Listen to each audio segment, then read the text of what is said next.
ഡൽഹിയിലെ കേരളത്തിന്റെ പ്രത്യേക പ്രതിനിധി കെ.വി. തോമസിനെതിരെ തുറന്നടിച്ച് മുൻ മന്ത്രിയും മുതിർന്ന CPM നേതാവുമായ ജി. സുധാകരൻ. പഴയ കോൺഗ്രസുകാരനായ തോമസിന് മാസം 10-30 ലക്ഷം രൂപയാണ് കിട്ടുന്നതെന്നും ഇതൊക്കെ കൊണ്ടുപോയി പുഴുങ്ങി തിന്നുമോ എന്നും അദ്ദേഹം ആലപ്പുഴയിൽ വാർത്താസമ്മേളനത്തിൽ ചോദിച്ചു. അയാൾ ഫ്ലൈറ്റിൽ പോയി വരുന്നതിന് ചെലവുണ്ടാവും. മാസം 10 തവണ ഡൽഹിയിൽ പോയി വരുന്നതിന് എത്ര ചെലവ് വരും?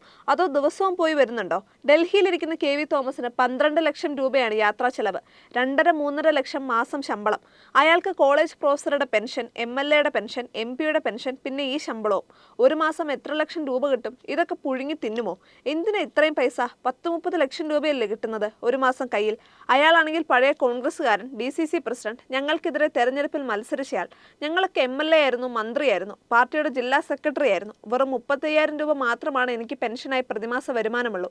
അത് MLA ആയതുകൊണ്ടാണ്, അല്ലെങ്കിൽ എനിക്കൊരു വരുമാനവും ഉണ്ടാവില്ലായിരുന്നു. ഇതിൽ നിന്നാണ് ഞാൻ 9,000 രൂപ പാർട്ടിക്ക് ലെവി കൊടുക്കുന്നത്. അത് ഞാൻ കൊടുക്കും. അതെന്റെ പാർട്ടി പ്രവർത്തനമാണ്. ആർക്ക് കൊടുത്താലും ഞങ്ങൾക്ക് അതിലൊരു വിഷമവുമില്ല. ഈ കൊടുത്തതിലൊന്നും എനിക്ക് അഭിപ്രായ വ്യത്യാസവുമില്ല എന്നാണ് സുധാകരൻ പറഞ്ഞത്.